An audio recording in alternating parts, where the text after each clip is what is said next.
संयुक्त राष्ट्र संघको महासभा र चीन भ्रमणबारे प्रधानमन्त्री दाहालद्वारा सदनलाई जानकारी। चीनिया राष्ट्रपति सी र प्रधानमन्त्री ली च्याङसँग भेटवार्ता गर्ने भनाई। सर्वोच्च अदालतको न्यायाधीशमा विनोद शर्माको नाम सर्वसहमतिले अनुमोदन। सबैका लागि न्याय सुनिश्चित गर्न आफू लागि पर्ने शर्माको भनाई। उच्च अदालतका लागि 27 जना न्यायाधीशको नाम सिफारिस। विद्यालय शिक्षा सम्बन्धी कानूनलाई संशोधन र एकीकरण गर्न बनेको विधेयकमाथि नेपाल शिक्षक महासंघको असन्तुष्टि कायमै। काठमाडौँ केन्द्रित विरोधका कार्यक्रम घोषणा। चीनका राष्ट्रपति सी जिनपिङले रक्षा मन्त्रीलाई बर्खास्त गरेको आशंका। र एसियाली खेलकुदमा नेपालले इतिहासकै ठूलो टिम पठाउँदै नेपालको सहभागिता ठूलो कि पदक भन्नेमा दुई फरक दृष्टिकोण। नमस्कार, कान्तिपुर डायरीका साथमा साथी नवीन र म सन्तोष। समाचार अब विस्तारमा। प्रधानमन्त्री पुष्पकमल दाहालले संयुक्त राष्ट्रसंघको महासभा र चीन भ्रमणबारे सदनलाई जानकारी गराउनु भएको छ। प्रतिनिधि सभाको आजको बैठकलाई सम्बोधन गर्दै प्रधानमन्त्री दाहालले अमेरिका भ्रमणका क्रममा संयुक्त राष्ट्रसंघको 78औं महासभालाई सम्बोधन गर्ने र चीन भ्रमणमा जाने बताउनु भएको हो। प्रधानमन्त्री दाहालले अमेरिका र चीन भ्रमण तालिकाबारे जानकारी दिँदै भन्नुभयो, 21 सेप्टेम्बर 2023 मा महासभालाई नेपालको तर्फबाट मैले सम्बोधन गर्ने गरी कार्यक्रम तय भएको छ। सो अवसरमा नेपालले हासिल गरेका राजनैतिक उपलब्धिहरू बारे अवगत गराउने, शान्ति प्रक्रियालाई तार्किक निष्कर्षमा पुर्याउन नेपालले गरिरहेको प्रयासमा अन्तर्राष्ट्रिय समुदायको सद्भाव खोज्ने तयारी रहेको छ। असोज 5 गते छिमेकी मुलुक जनवादी गणतन्त्र चीनको औपचारिक भ्रमणका लागि हाङजाओ जाने कार्यक्रम तय भएको छ। म न्युयोर्कबाट सिधै छिमेकी मित्र राष्ट्र चीनको भ्रमणमा जानुपर्ने परिस्थिति बन्न गएको हो। नेपाल र चीन बीच सदियौंदेखि सौहार्दपूर्ण घनिष्ठ सम्बन्ध रहिआएको छ। नेपालको प्रधानमन्त्रीको हैसियतमा मेरो यो तेस्रो चीन भ्रमण हुनेछ। यस भ्रमणले नेपाल चीन बीच विद्यमान द्विपक्षीय सम्बन्ध थप प्रगाढ हुनेछ भन्ने मैले विश्वास लिएको छु। प्रधानमन्त्री दाहाल भोलि राष्ट्रसंघको महासभामा भाग लिन नेपाली प्रतिनिधि मण्डलको नेतृत्व गर्दै न्युयोर्क जाँदै हुनुहुन्छ। प्रधानमन्त्री दाहाल 19औं एसियाली खेलकुदको उद्घाटनमा समेत सहभागी हुन न्युयोर्कबाटै चीन जानुहुनेछ। सोही क्रममा दाहालले राष्ट्रपति सी जिनपिङ र प्रधानमन्त्री ली चियाङसँग भेटवार्ता गर्ने कार्यतालिका रहेको जानकारी सदनलाई गराउनु भएको हो। प्रधानमन्त्री दाहालले अल्प विकसित देशहरूको अध्यक्षको हैसियतबाट नेतृत्व गर्ने गरी अमेरिका भ्रमणमा जान लाग्नु भएको हो। नेपाली मौलिकता र पहिचान बारे महासभामा सम्बोधन गर्ने उहाँको भनाइ छ। साथै जलवायु परिवर्तनले प्राकृतिक तथा हिमाली क्षेत्रमा परेको असरबारे विश्व समुदायको ध्यानकर्षण गराउने उहाँले बताउनुभयो। अर्को प्रसंगमा प्रधानमन्त्री दाहालले सुन तस्करी प्रकरणमा उच्च स्तरीय आयोग गठनको प्रक्रिया अगाडि बढ़िसकेको बताउनुभयो। दलबीच भएको पूर्व सहमति अनुसार केन्द्रीय अनुसन्धान ब्युरो सीआईबीले आफ्नो प्रतिवेदन बुझाइसकेपछि आयोग गठनको प्रक्रिया स्वतः अघि बढेको उहाँले बताउनुभयो। अवैध सुन तस्करीको सम्बन्धमा सीआईबीले अनुसन्धान पूरा गरी प्रतिवेदन बुझाइसकेको छ। यसअघि भएको सहमति अनुसार उच्च स्तरीय छानबिन आयोग बनाउने प्रक्रिया अगाडि बढेको समेत यस सम्मानित सदनलाई जानकारी गराउन चाहन्छु। यसैगरी नेपाली कंग्रेसका नेता महेन्द्र यादव माथि भएको सांघातिक खुकुरी प्रहारलाई सरकारले गम्भीर रूपमा लिएको छ। आक्रमणकारीलाई प्रचलित कानून बमोजिम कारबाही प्रक्रिया अगाडि बढेको जानकारी गराउन चाहन्छु। यसैबीच प्रधानमन्त्री पुष्पकमल दाहालले 5 वर्षीय बालिका रेजिसा गोपालीको मृत्युमा कान्ति बाल अस्पतालको कमजोरी भएको बताउनु भएको छ। प्रतिनिधि सभाको बैठकलाई सम्बोधन गर्दै दाहालले छानबिन समितिले अस्पतालको कमजोरी भएको प्रतिवेदन दिएको जानकारी दिनुभयो।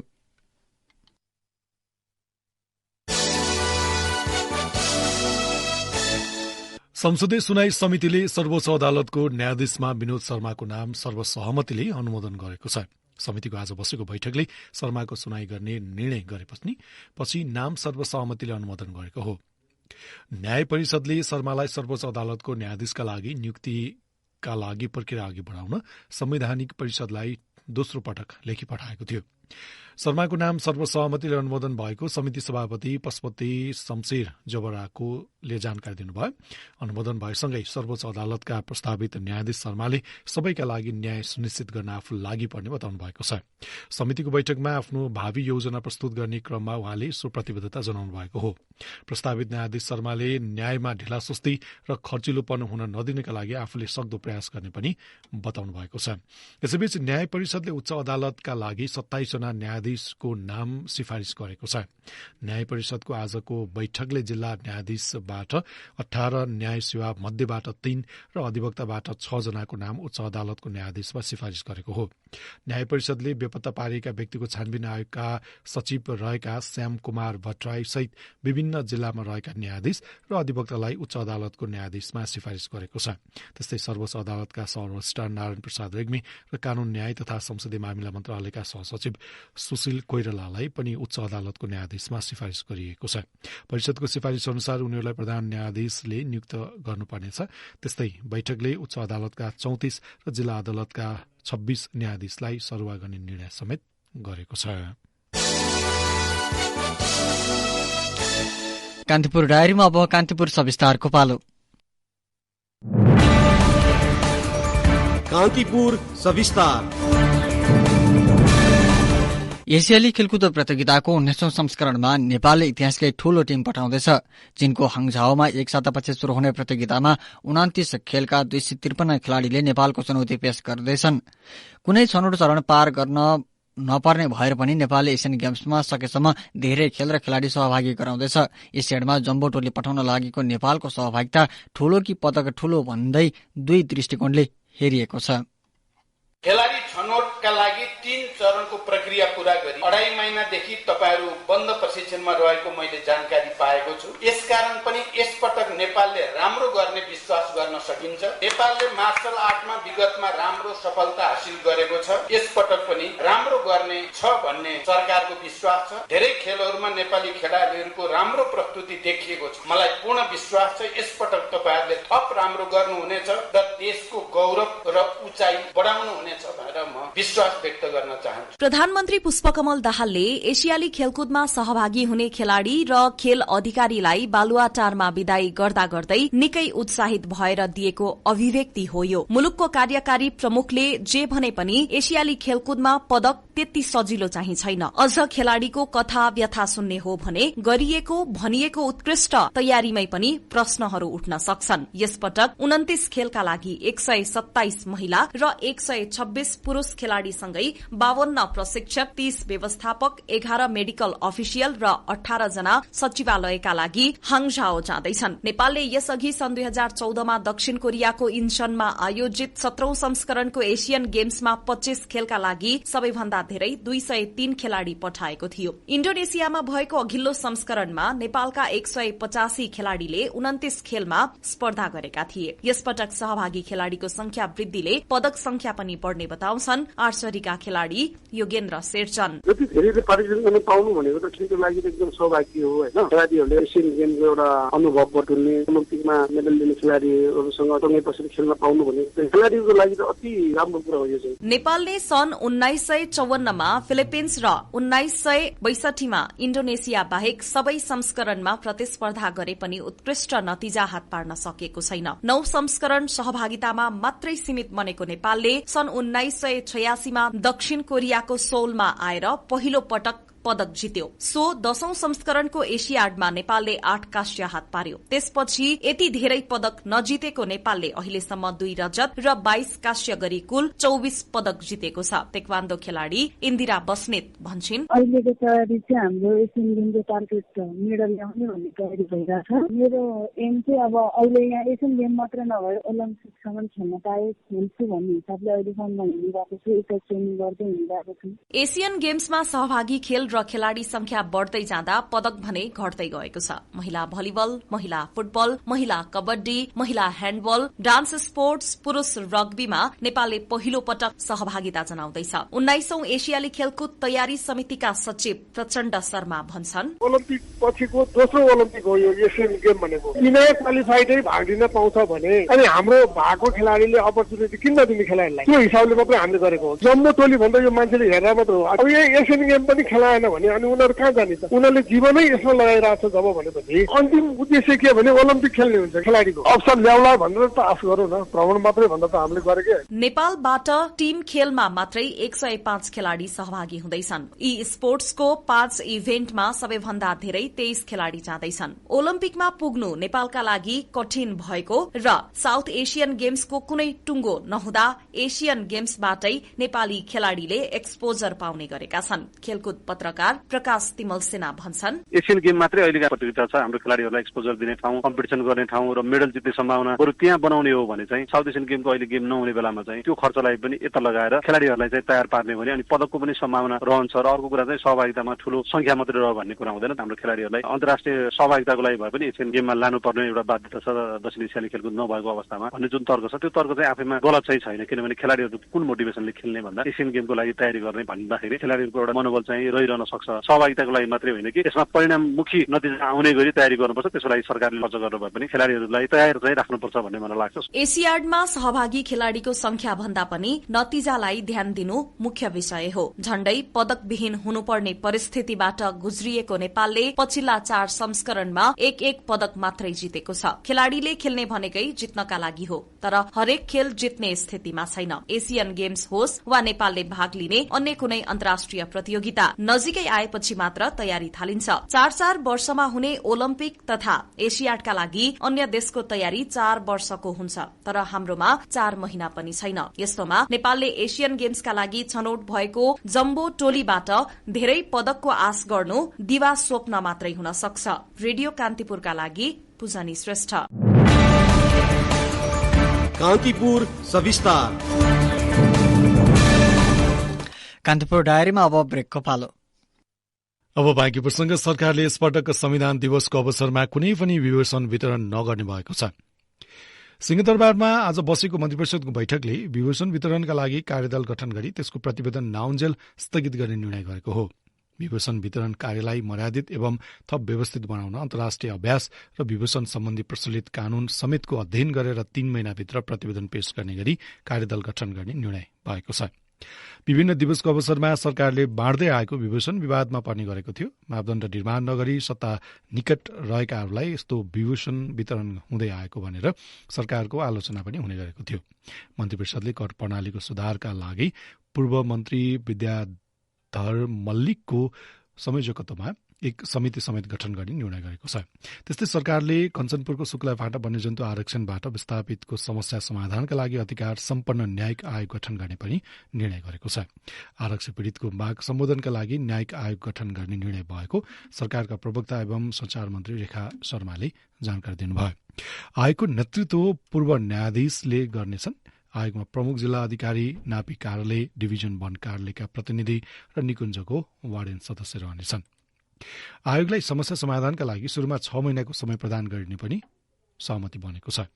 आरक्षण विस्तारका नाममा 2058मा संकटकालको समयमा तत्कालीन सरकारले सयौं परिवार विस्थापित गरेको थियो। विस्थापित भएर सड़क किनारमा शिविर बनाएर बसिरहेका पीड़ितको 22 वर्ष बितिसक्दा पनि पुनर्स्थापना हुन सकिरहेको छैन। समस्या समाधानका लागि हालसम्म 32 वटा आयोग बने पनि प्रतिवेदन बुझाउने मै सीमित बनेको छ। त्यस्तै बैठकले साल ट्रेडिङ कर्पोरेसन र खाद्य व्यवस्था तथा व्यापार कम्पनी लिमिटेडलाई 50% भन्सार महसुल छुट गरी 10,000 टन चिनी आयात गर्न स्वीकृत प्रदान गर्ने पनि निर्णय गरेको छ।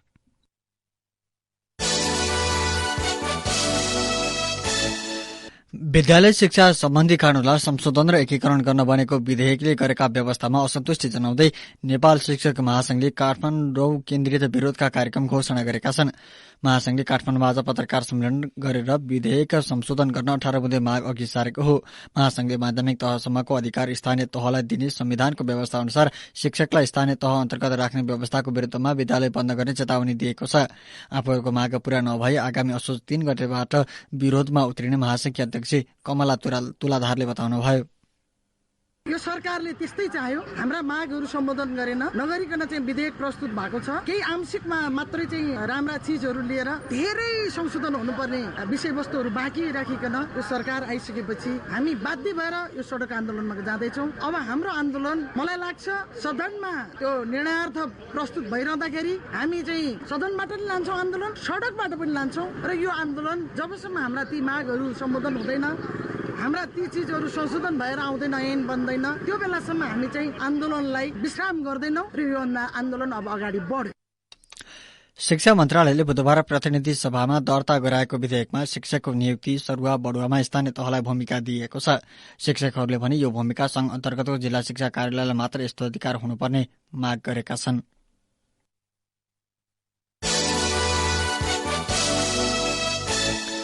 राष्ट्रिय मानव अधिकार आयोगले सामाजिक सञ्जालको प्रयोग गर्दा शिष्ट र मर्यादित भएर गर्न आग्रह गरेको छ। आयोगले विगत केही दिन यता देशका विभिन्न स्थानमा भएका आपराधिक घटना, कतिपय जिम्मेवार पदाधिकारीबाट नै व्यक्त भएका धारणा र आरोप प्रत्यारोपप्रति गम्भीर ध्यानकर्षण जनाएको हो।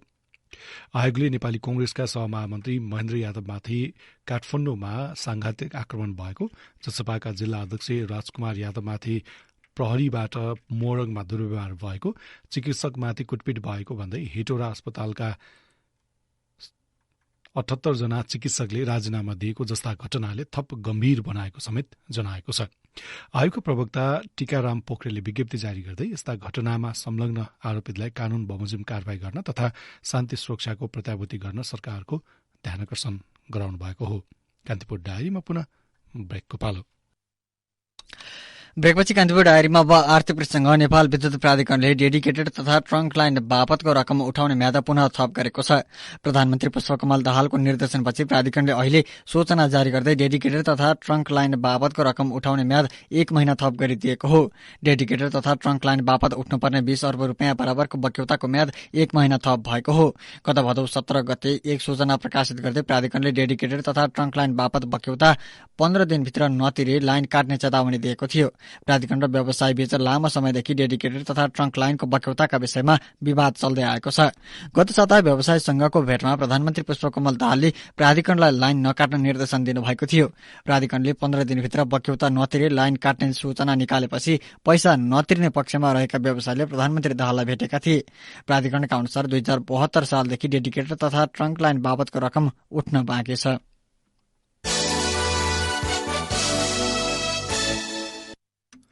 केरा बोटमै सुक्न थालेपछि पश्चिम नवलपरासीका किसान चिन्तित भएका छन्। जिल्लाको केरा पकेट क्षेत्र प्रतापपुर र सुस्ता गाउँपालिका लाभसिगाटोका नामक रोग फैलिएपछि किसानहरू समस्यामा परेका हुन्। पछिल्ला दिन बगानमा केरा कुहिने र झर्ने गरेको समस्याहरू भोग्दै आएका छन्। यद्यपि केरा खेतीमा देखिएको रोगका विषयमा आधिकारिक जानकारी नआएको कृषि ज्ञान केन्द्रका सूचना अधिकारी समीर सिंह बराईले बताउनुभयो। रोगको पहिचान र समस्या समाधान हुन नसक्दा जिल्लाका 200 बिघा बढी क्षेत्रफलमा लगाएको केरा खेतीमा क्षति पुगेको किसानहरूले गुनासो गरेका छन्। कान्तिपुर डायरीमा अब अन्तर्राष्ट्रिय प्रसंग। चीनका राष्ट्रपति सी जिनपिङले रक्षा मन्त्रीलाई बर्खास्त गरेको आशंका गरिएको छ। रक्षा मन्त्री ली साङपोलाई 2 सातादेखि सार्वजनिक रूपमा नदेखिएकाले उनीमाथि भ्रष्टाचार मुद्दा लगाएर बर्खास्त गरिएको हुन सक्ने वाल स्ट्रिट जर्नलले उल्लेख गरेको छ। रक्षा मन्त्री लीको अनुपस्थितिलाई लिएर एक वरिष्ठ अमेरिकी कूटनीतिज्ञले प्रश्न उठाएका छन्। जापानका लागि अमेरिकाका राजदूत रहम इमानुएलले चिनिया सरकारमा बेरोजगारी दर अति उच्च रहेको तथा धेरै वरिष्ठ सैन्य अधिकारीलाई अवकाशमा पठाइएको उल्लेख गर्दै रक्षा मन्त्री लीको अनुपस्थिति उहाँलाई जिम्मेवारी विहीन बनाइएको पुष्टि गर्न बल मिलेको बताउनु भएको छ। यसै साताको प्रारम्भमा रक्षा मन्त्रीको अनुपस्थितिलाई लिएर चीनिया विदेश मन्त्रालयका प्रवक्ता समक्ष प्रश्न गर्दा त्यस सम्बन्धमा आफूलाई कुनै जानकारी नभएको जवाफ दिएकी थिइन्। 3 साताअघि जनरल लीको अन्तिम सार्वजनिक उपस्थिति बेजिङमा आयोजित अफ्रिकी राष्ट्रहरूको सुरक्षा फोरममा भएको थियो। यद्यपि रक्षा मन्त्रीहरू केही सातासम्म सार्वजनिक दृष्टिकोणबाट अनुपस्थित हुनु असामान्य भने होइन। अल जजिराका अनुसार रक्षा मन्त्री ली गत अगस्त 15 मा रुसको मस्कोमा आयोजित एक सुरक्षा सम्मेलनमा सहभागी हुनुभएको थियो। त्यस्तै अगस्त 29 मा लीले बेजिङमा आयोजित अफ्रिका पिस एन्ड सेक्युरिटी फोरममा मुख्य प्रवचन दिनुभएको थियो। यसअघि चिनिया परराष्ट्र मन्त्री छिन काङलाई पनि पदबाट बर्खास्त गरिएको थियो। अब खेल प्रसंग। चीनको हङझाओमा एक सातापछि शुरू हुने 19औं संस्करणको एसियाली खेलकुद प्रतियोगिताका लागि नेपाली राष्ट्रिय क्रिकेट टोलीको घोषणा भएको छ। नेपाल क्रिकेट संघ क्यानले रोहित पौडेलको कप्तानीमा 15 सदस्यीय टोली घोषणा गरेको हो। एसियाडमा क्रिकेट अन्तर्गतको पहिलो खेलमा नेपालले आगामी असोज 10 गते मंगोलियासँग खेल्नेछ। एसियाली खेलकुदमा इन्डिया, पाकिस्तान, श्रीलंका र बंगलादेश T20 वरियताका आधारमा पहिले नै क्वार्टर फाइनलमा प्रवेश गरेका छन्। एसियाली खेलकुदमा क्रिकेट प्रतियोगितामा सहभागी अन्य 9 टिमलाई 3 समूहमा विभाजन गरिएको छ। नेपाल रहेको समूह ए मा मंगोलियासँगै मालदिप्स रहेको छ। त्यस्तै समूह बी मा जापान, कम्बोडिया र हङकङ रहँदा समूह सी मा मलेसिया, सिंगापुर र थाइल्याण्ड रहेका छन्।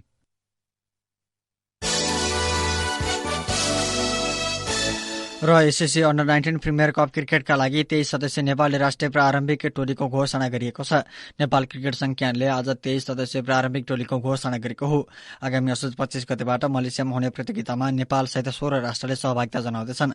नेपाल रहेको समूह मा बहराइन, साउदी अरेबिया र इरान रहँदा समूह बी मा संयुक्त अरब इमिरेट्स, त्यसैगरी ओमान, कतार र चीन छन्। यस्तै समूह बी मा सिंगापुर, कुवेत, थाइल्याण्ड र मालदिप्स तथा समूह डी मा हङकङ, मलेसिया, जापान र इन्डोनेसिया छन्। हौस्तै नै प्रसंगसँगै कान्तिपुर डायरीको यो बुलेटिन यही सकिन्छ। भोलि बिहान 6:30 बजे हामी नियमित बुलेटिनका साथमा उपस्थित हुनेछौं। अहिलेलाई न्यूज डेस्कका सम्पूर्ण साथीहरूसँगै साथी नवीन र म सन्तोष बिदा हुन्छौ। नमस्कार, शुभरात्रि।